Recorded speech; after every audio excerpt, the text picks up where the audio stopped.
My girlfriend cheated while living rent-free in my apartment, so I sold the place overnight and watched her panic from my car window. I'm a 29-year-old guy, and this story starts the day I let the wrong person into my home and into my life. Her name was Maya. We'd been dating for about a year when she lost her job at some boutique marketing firm. She came over that night in tears, her eyeliner smudged, clutching a bottle of cheap wine and a plastic grocery bag with her charger and toothbrush, like she was already halfway moved in. "I just need a few weeks to get back on my feet," she said, collapsing on my couch like it was already hers. Of course I said yes.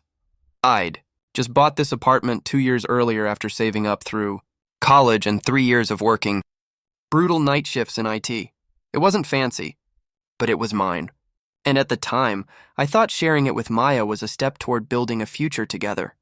For the first month, it was actually kind of sweet. We cooked dinner together, watched bad reality shows, and laughed ourselves to sleep. She promised she'd start contributing soon. "I'm applying everywhere," she said. Trust me, I hate not working. I believed her. I wanted to believe her, but then the weeks turned into months. Rent day came and went, paid solely by me. The groceries, the electricity, the Wi-Fi, even her shampoo, I covered it all. She never offered. Not once. Meanwhile, she started ordering in more. Uber Eats bags piled up by the trash. Her nails stayed freshly done. New clothes kept showing up in the closet. But every time I gently asked about job interviews, she'd sigh and say, "Don't pressure me. I'm already stressed." It didn't feel like temporary help anymore. It felt like she'd moved in, rent-free, consequence-free, and something in my gut was starting to twist. I think the most dangerous lies are the ones you tell yourself. I kept saying things like, "She's just going through a rough patch," or "I'd want someone to help me if I were in her shoes." I confused love with rescue. And every time my gut screamed at me that something felt off, I buried it under another excuse. Looking back, there were signs. So many signs, like how she'd always downplay my job. I work in IT support for a logistics company. Not glamorous, but it pays well and I'm good at it. Maya used to joke, "You're just a 9-to-5 hamster in a cubicle wheel." At first, I laughed it off, but the tone started to sting. I was paying for everything, and she still found ways to make me feel small. She started calling herself a creative soul who wasn't meant for corporate life. "You're lucky," she'd say. "You don't understand what it's like to have ambition that doesn't fit into a box." That would have meant something if she was actually creating anything. But most days, I came home to her scrolling TikTok in sweatpants and rewatching Grey's Anatomy for the 5th time. My friends noticed. My sister warned me. "She's using you," she said bluntly. "You're paying her rent, feeding her, and she talks to you like a burden." But every time someone tried to snap me out of it, I'd defend Maya like she was some fragile bird that needed my protection. I kept thinking love meant unconditional support. Now I see. It just meant I had no boundaries. And slowly, the version of me that used to feel proud of this apartment, proud of my routine, proud of my independence, started to disappear. There's something humiliating about watching someone treat your home like a hotel, and you like the staff. I don't even know when it shifted. One minute I was in a relationship, the next I was doing all the dishes, folding laundry that wasn't mine, scrubbing makeup stains off the bathroom sink, and covering every bill like it was my divine duty. I'd come home after a 10-hour shift to find empty takeout containers on the coffee table, lights on in every room, and Maya passed out in bed mid-scroll. The apartment that used to feel like my sanctuary now felt like a set I was funding while someone else directed the scenes. And somehow, I apologized when I brought it up. One night I asked, "Hey, do you think you could maybe help out with dishes or something? Just a little?" She didn't even look up from her phone. "Why are you being so uptight lately?" Uptight. That was the word she started using for me. If I asked about rent, uptight. If I mentioned cleaning, controlling. If I looked tired, boring. If I stayed quiet, emotionally unavailable. It felt like every attempt at honesty was twisted into an attack on her. I remember scrubbing the toilet one Sunday afternoon while she sat on the couch painting her nails, humming to herself like a Disney princess. She didn't even glance my way. I was just background noise. The worst part? I still thought maybe I was the problem. That if I just tried harder, communicated better, or gave her more time, things would go back to the sweet version of her I fell for. But that guy, the one who thought effort would fix this, was starting to feel like a ghost, and the ghost was the only one cleaning up after her. The night it all shattered didn't start out dramatic. I got home late. Maya was already asleep, sprawled out across the bed with the TV still playing some reality dating show. Her phone was on the nightstand, screen lit up with notifications. Normally, I wouldn't touch it. I'm not the snooping type, but that night something felt off. It was nearly 2 a.m. when it vibrated again. I glanced over. The contact name said, Uber Eats. We hadn't ordered anything. I stared at it, confused. Then it rang again. Curiosity got the better of me. I picked it up and whispered, "Hello?" A man's voice, deep, casual, too familiar, replied, "Miss you already." "You asleep, baby?" My heart dropped. I didn't say a word. I just hung up and stood there, phone in hand, staring at the woman I thought I loved, sleeping peacefully like she hadn't just ripped a hole through my chest. I sat at the edge of the bed for a long time. Everything slowed down. The humming AC, the flickering TV light, her breathing. All of it felt like static. I should have woken her up, confronted her, shouted, but I didn't. I just stared. Not at her, but at myself, like I didn't recognize the guy sitting there anymore. Somewhere between her excuses, my denial, and that stupid Uber Eats contact name, I realized I wasn't in a relationship. I was in a performance, and I was the only one who didn't know the script. That call didn't just confirm the cheating. It confirmed the worst fear I'd been pushing down for months. That I had become invisible in my own life. The next morning, I didn't say a word to her. I just acted normal. Made coffee. Went to work. Smiled when she kissed my cheek. But inside, I was splintering. That phone call had burned itself into my brain like acid. So that night, after she fell asleep again, same spot, same show still playing, I picked up her phone and started digging. She hadn't even changed her passcode. That almost made it worse. Like she didn't think I'd ever look. The first thing I checked was her messages. I found a thread with a guy named Jay. It started off innocent. But then I saw the photos. The flirty emojis. The "can't wait to see you again" texts. My hands started shaking. Then I checked Instagram DMs. Another guy. Different name, same tone. Snapchat, even worse. One saved message read, "He thinks we're still together." So pathetic. That one nearly made me throw the phone. She was using me as a safety net while exploring whoever made her feel exciting that week. I found screenshots of our texts, my texts, being laughed at with her friends.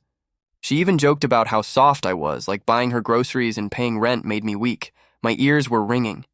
I felt this mix of rage and shame and something darker, like I was grieving a person who was never real to begin with. And yet I put the phone back where I found it. I didn't scream. I didn't confront her, not yet, because something inside me said, don't react, observe, let her keep digging her hole. Let her think you're still clueless, because for the first time in months, I had the upper hand. The thing about knowing someone's lying is that you start to notice every tiny detail they think you'll miss. That week, I watched Maya like a hawk, but I never let it show. I still kissed her goodbye in the morning, still brought home her favorite oat milk, still asked how her job hunt was going, just to hear the recycled excuses. One night while we were making dinner, I was making dinner. She walked into the kitchen in one of my hoodies and started scrolling through her phone like always. "Hey," I said gently. "Are we good?" "Like, really good?" She glanced up startled, but then gave me this soft smile. "Of course we are, babe. Why would you even ask that?" I shrugged. "Just feels like we've both been distant lately." She put her phone down and came over, wrapping her arms around my waist. "You're overthinking again. I've just been stressed, but I love you, okay?" She said it without a stutter. Full eye contact, warm hands, a soft voice, and all I could think was, "You are a professional liar." That moment should have broken me, but it didn't. It confirmed everything. It's strange how someone can lie so effortlessly to your face and still act like you're the paranoid one. I realized she didn't just cheat on me physically, she betrayed every ounce of trust I ever gave her. Later that night, as she curled up beside me, playing with my fingers like we were some fairy tale couple, I stared at the ceiling in silence. This wasn't my partner.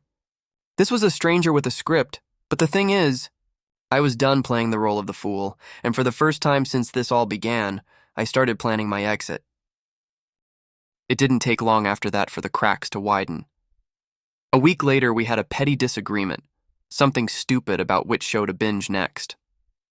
I suggested something light.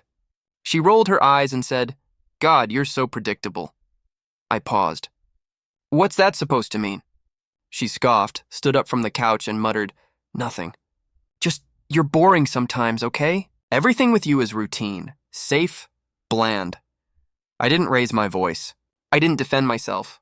I just stared at her, and something about my silence must have rattled her because she kept going. "You think being nice is enough? Paying bills and making dinner doesn't make you a man. It just makes you convenient," that word. Convenient, like I was a placeholder. A default setting she never got around to changing. She kept ranting, unraveling herself in real time. "You think I don't notice the way you cling to me? Like you're scared I'll leave? You should be." I stood there, hands in my pockets, calm as ever. I simply asked, "Do you even love me anymore?" She blinked, looked at the floor, and then finally said it, "I don't know. Maybe I never really did." That moment didn't break me, it freed me. I nodded and walked into the kitchen. Didn't say another word. I didn't slam anything. I didn't cry. I just opened the cabinet, took down a mug, and made myself some tea. Because what do you do when someone tells you the truth you've been too afraid to face? You listen. You let it sit in your bones, and then you plan what comes next. That night, I didn't sleep. Not out of sadness, but clarity. I lay there staring at the ceiling while she snored softly beside me, completely unbothered. And for the first time in months, I didn't feel helpless. I felt sharp, cold, focused. The version of me that begged for love was gone. I got up before sunrise, made coffee, and opened my laptop. I checked the market value of my apartment. I called a realtor I knew from college. We hadn't spoken in years, but I said one sentence that made him perk up. "I want to sell fast." "No games," he said. "I'll send someone by this afternoon." Maya was still asleep when the agent came. I told him to keep quiet. We toured the apartment in silence, just me and this sharply dressed guy nodding and scribbling into a folder. By noon, he had a buyer lined up, cash offer, no delays. It was happening. Fast. I started collecting the important things: documents, backups of my hard drive, passwords, old photos. I packed my essentials into 2 suitcases while Maya was out job hunting, which I now understood was code for God knows what. I even arranged a storage unit for the furniture I actually cared about. The rest, I didn't need it. Every step felt like I was shedding a skin I'd been stuck in. Like I was finally walking out of a burning house I had convinced myself was warm. And the wildest part? She had no idea. She was still using my card for takeout, still watching reality shows, still scrolling through Instagram and texting guys she thought I'd never find out about. She thought I was the same gullible guy she could lie to with a smile. She didn't realize she was living in a home she no longer owned. By the end of that week, the paperwork was signed. The realtor couldn't believe how smooth it all went. Turns out the market was desperate for units like mine. A newly divorced guy in his 40s made a cash offer and wanted immediate possession. I said perfect. I gave him a move-in date just 3 days out. That night, while Maya was out, I went into full ghost mode. Packed the rest of my essentials, called a moving company for the stuff in storage, redirected my mail, and even changed the passwords on my streaming accounts. I left her exactly what she'd earned. Nothing. No warning. No fights. No closure. Just silence and locked doors. On the final morning, I left early before she woke up. Took my car and parked it 2 streets down with a clear view of the building. I sat there sipping coffee, watching the world wake up. Watching her wake up. Around 9 a.m., I saw her come outside in pajama pants, clearly confused. She went to the corner cafe like she always did, probably thinking it was just another lazy day of mooching and manipulation. By the time she got back, the lock had been changed. She tried the door once, twice, then started banging on it. Her phone came out. She called me 6 times in a row. I didn't answer. I just watched. Then came the texts. "WTF is going on? Did you lock me out? You're being crazy. Let me in. And finally, you'll regret this." But I didn't. Not for a second. I sat there in my car, engine running, heart calm, watching her world collapse in real time. For once, I didn't feel like the fool. I felt like the escape artist who finally broke free. It was like watching a scene from a movie I used to star in. But now, I was just the audience. She paced in front of the building for nearly 20 minutes, switching between rage and confusion.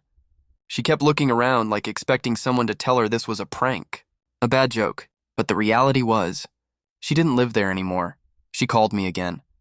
I let it ring. Then she left a voicemail that started with, "We need to talk," and ended with, "You're seriously f***ed in the head."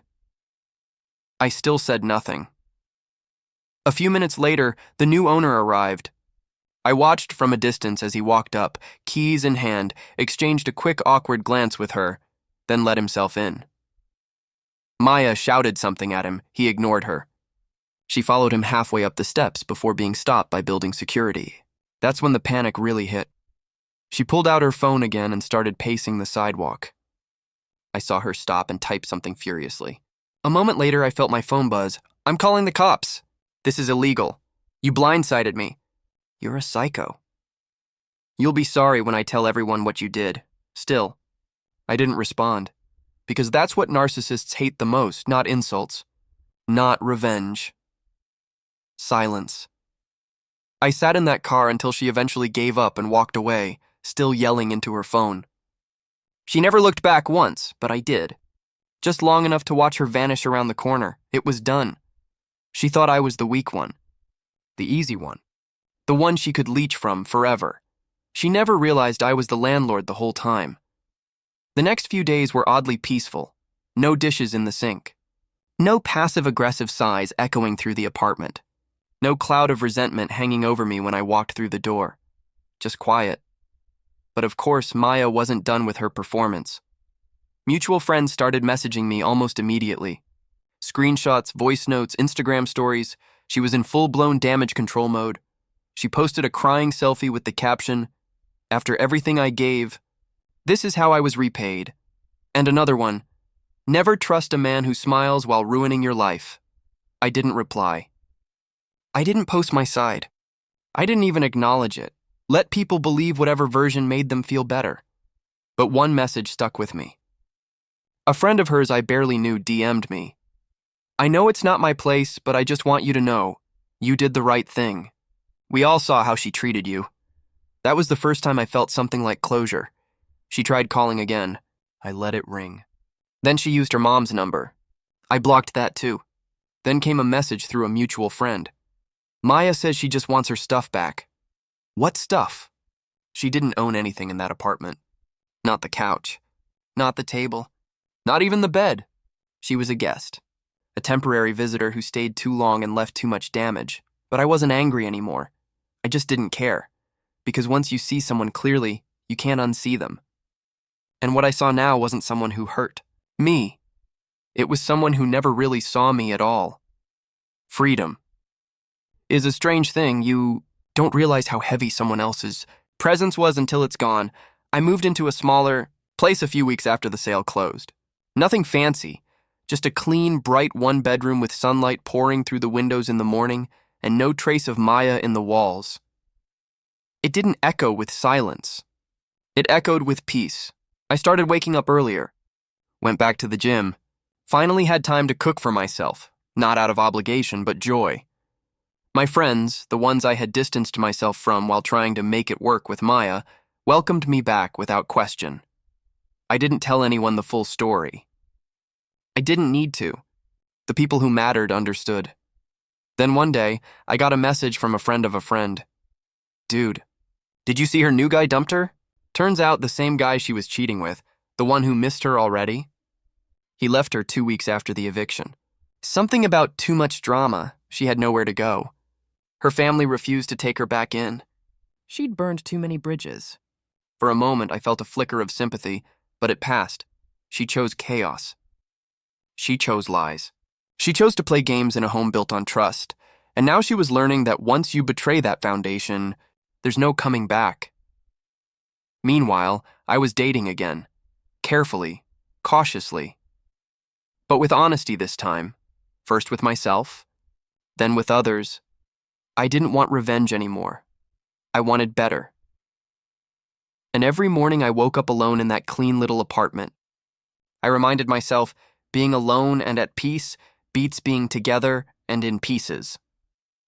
It was a random Tuesday evening when I got the message. Instagram DM from her little sister.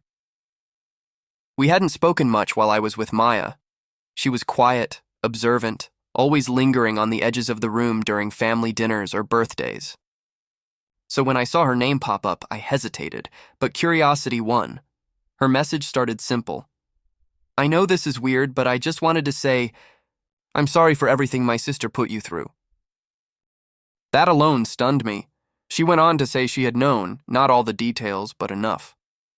Enough to know Maya had been cheating, that there was a guy who came over while I was at work, that Maya laughed behind my back about how easy I was to manipulate. She told me Maya's friends and her mom knew too, but no one wanted to get involved. She always gets away with stuff, her sister wrote. And honestly, I hated watching her do that to you. You were decent. The first decent guy she ever brought home. I read the message 3 times. Not because I needed confirmation, but because I needed the validation. That I hadn't imagined it. That I wasn't crazy. That someone, anyone, saw what I went through and chose to say it out loud. I replied simply, "Thank you. That means more than you know." She left it there. No gossip, no drama. Just one final line. You deserve someone who chose you back. That one hit hard. Because somewhere deep down, I think I always knew Maya never did. The funny thing is, I used to think the worst part was the money. I mean, I paid for everything. Rent, bills, groceries, ride shares, her birthday gifts, her friends' coffees just to be polite. Thousands of dollars poured into someone who saw me as little more than an ATM with feelings. But now I realize it wasn't the money that broke me. It was what I gave up along the way. I lost my confidence. I stopped hanging out with my friends because she didn't like them. I second-guessed everything I said in conversations, worried she'd twist it or mock it later.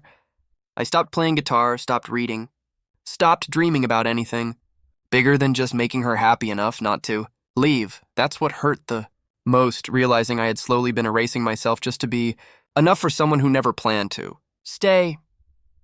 I think about the version of me who bought that apartment with pride, who had plans to travel, who smiled when the sunlight hit his morning coffee just right. That guy was gone by the time she moved in. Not overnight, but piece by piece, joke by joke, lie by lie. She didn't steal from me. I handed everything over, willingly, because I thought love meant sacrifice. But now I understand. Love without respect is just slow self-destruction. I wasn't paying rent. I was paying in silence, in stress, in shrinking. And by the time she left, I didn't just need to clean out the apartment. I needed to rebuild the version of me I had let her dismantle. If you're watching this and something feels too familiar, trust that feeling. I'm not sharing this to get sympathy. I'm not even angry anymore. I'm sharing it because I wasted a year of my life trying to be understanding, while someone else slowly drained me of everything I had, emotionally, mentally, financially. And the truth is, I saw the signs, I saw the excuses, the shifting blame, the manipulation wrapped in affection, the I'll get a job soon promises that never came, the way she stopped kissing me but never stopped taking from me. But I ignored it all because I was in love with the idea of her, not the reality, and I get it. When you love someone, you don't want to believe they're using you. You tell yourself they're just struggling or they'll change, or I need to be more patient. But patience isn't love if it's only extended in one direction. Here's the thing they don't tell you about emotional abuse. It doesn't always look like screaming or slamming doors. Sometimes it looks like silence, like absence, like being treated like furniture, useful, constant, and completely taken for granted. So if you're in a relationship where you feel like you're always giving and never receiving, that's not love. That's servitude, and you don't need proof of cheating to leave. Disrespect is enough. Being exhausted all the time is enough. Feeling like a ghost in your own home? More than enough. You don't have to burn yourself out to justify walking away. You can just walk. I used to think closure meant a final conversation, some dramatic showdown, an apology, a last text. A chance to say everything I had bottled up. But closure isn't about the other person. It's about you choosing to stop bleeding for someone who never cared you were cut. The truth is, I don't hate her. I don't wish her pain. I don't stalk her socials. I don't replay the memories anymore. Not because I'm indifferent, but because I've healed. And healing didn't look like some glorious movie montage. It looked like mundane, quiet moments. Cooking eggs in a kitchen that finally felt like mine. Sleeping through the night without anxiety gnawing at my chest. Laughing with friends again.